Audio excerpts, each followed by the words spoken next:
Hai calon mahasiswa, salam sehat. Bersama saya Mei di sini. Hari ini kita akan membahas seputar persiapan kita sebagai calon mahasiswa untuk melakukan proses pendaftaran.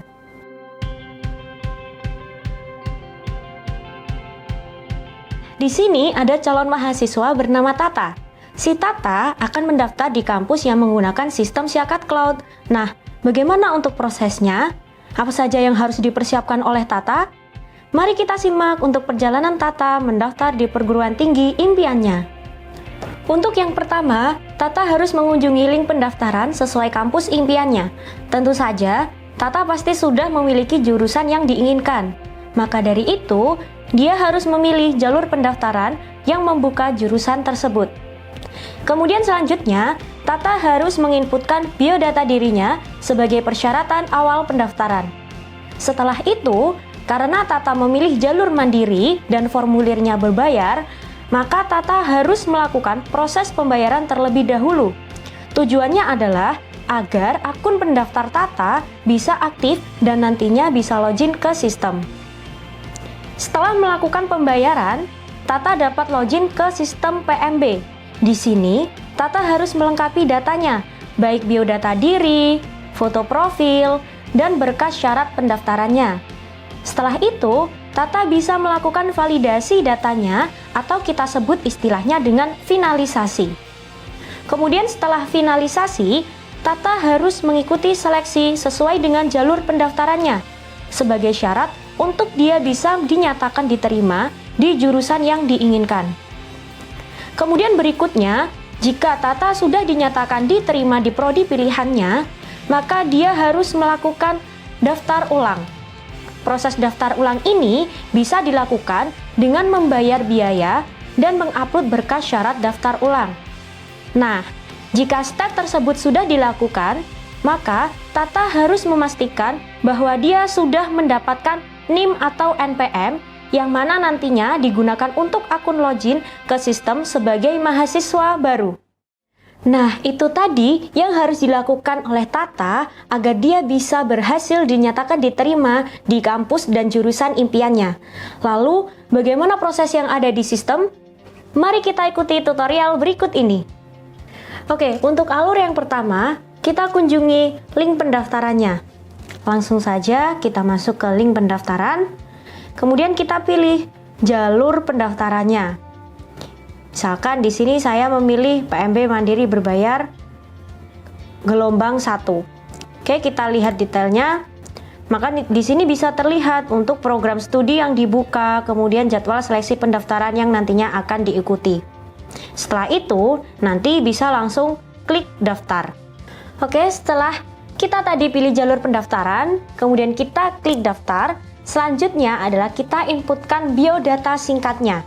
Oke, seperti ini nanti inputannya ya. Jadi di sini ada identitasnya, kemudian ada asal sekolahnya. Nah, selanjutnya di sini kita akan diarahkan untuk memilih prodi sesuai dengan yang dibuka gitu. Jadi kita pilih prodinya, misalkan prodi pilihan pertama Sistem Informatika, pilihan kedua Teknik Informatika, kemudian kita klik daftar sekarang. Nah, setelah itu di sini kita akan ada validasi data. Ya. Jadi terkait data yang sudah diinputkan apakah sudah benar atau belum. Kalau misalkan masih ada yang salah, silakan bisa dilakukan perbaiki ulang.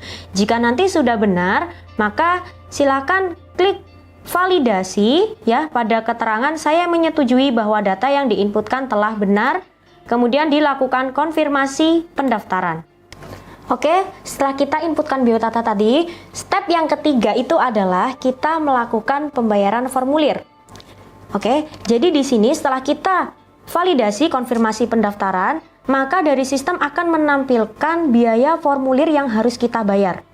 Jadi formulir ini harus kita bayarkan, tujuannya adalah agar akun kita itu bisa aktif dan bisa login sebagai pendaftar. Untuk pembayarannya nanti bisa melalui virtual account atau bisa datang ke kampus. Oke, setelah kita melakukan pembayaran formulir, maka akun pendaftar kita menjadi aktif. Nah, selanjutnya kita bisa login ke sistemnya, yaitu dengan cara kita klik login pendaftar. Oke, kita masuk dengan menggunakan ID pendaftar yang sudah kita dapatkan, ya. Kemudian dengan PIN-nya, setelah itu kita klik login, maka nanti dari sistem itu akan mengarahkan kita ke halaman penginputan biodata.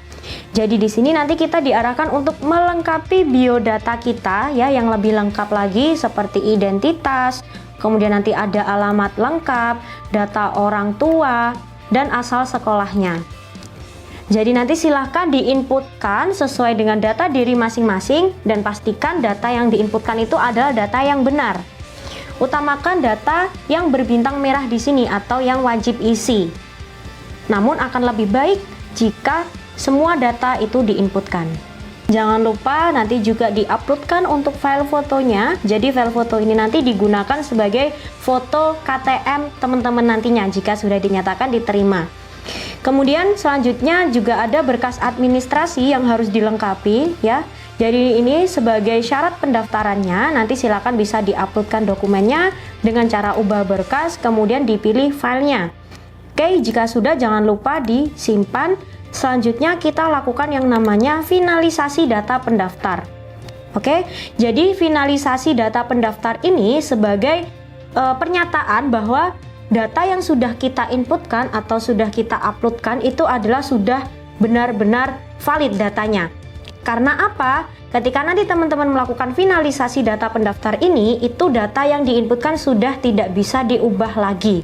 Nah, finalisasi data pendaftar ini sangat penting dilakukan ya teman-teman. Tujuannya adalah agar nanti kalian bisa mengikuti seleksi sesuai dengan jalur yang sudah dipilih tadi. Jadi jangan sampai lupa ya guys. Oke, setelah kita lakukan finalisasi data pendaftaran tadi, maka dari sistem itu akan mengarahkan ke halaman seleksi. Nah, berarti step berikutnya adalah teman-teman melakukan seleksi sesuai dengan jalurnya. Di sini bisa terlihat ya untuk jadwalnya itu tanggal 27 Mei, kemudian dengan seleksi tes potensi akademik.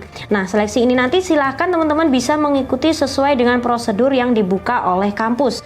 Entah nanti dari teman-teman bisa melalui datang ke kampus langsung atau bisa mengerjakan soal yang sudah diberikan.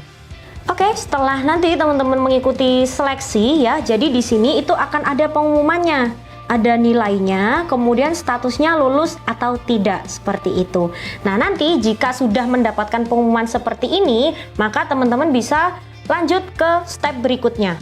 Oke, setelah kita mendapatkan pengumuman kelulusan terkait seleksi, maka step berikutnya adalah kita menunggu dulu ya, dari admin itu menentukan kita dinyatakan diterima di prodi mana.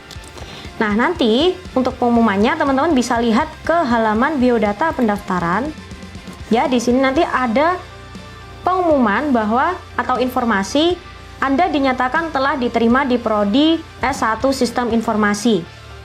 Oke, setelah teman-teman mendapatkan pengumuman seperti ini, maka yang harus teman-teman lakukan itu adalah melakukan proses daftar ulang.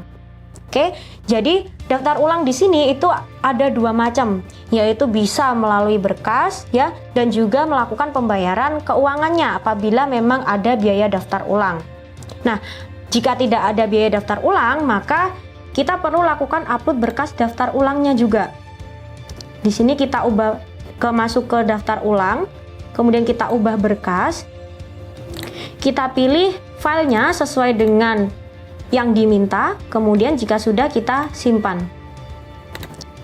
Nah, setelah itu nanti silakan menunggu sampai status daftar ulang ini sudah disetujui oleh admin PMB.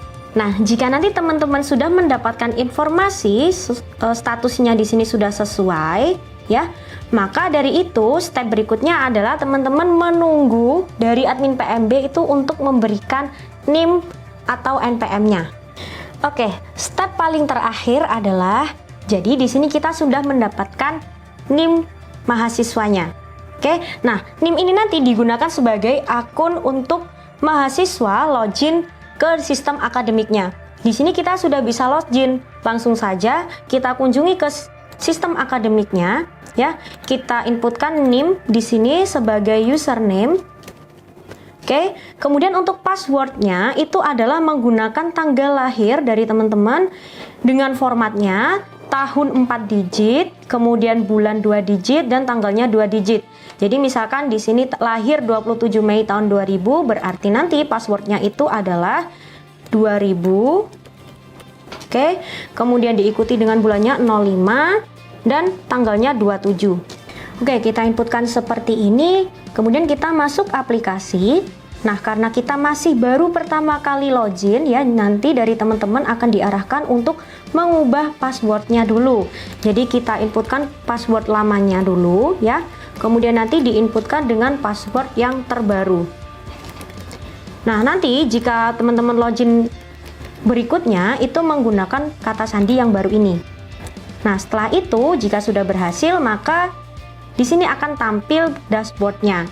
Dan dengan ini dari teman-teman itu sudah dinyatakan sebagai mahasiswa di kampus impiannya tadi. Nah, itu tadi alur untuk melakukan proses pendaftaran menggunakan sistem PMB Siakat Cloud. Bagaimana? Mudah bukan? Sekian episode kali ini, nantikan episode Discover Siakat Cloud berikutnya. Jangan lupa like, komen, dan subscribe untuk mendapatkan update video terbaru dari kami. Terima kasih, salam sehat, dan selamat mencoba. Solusi teknologi perguruan tinggi Anda.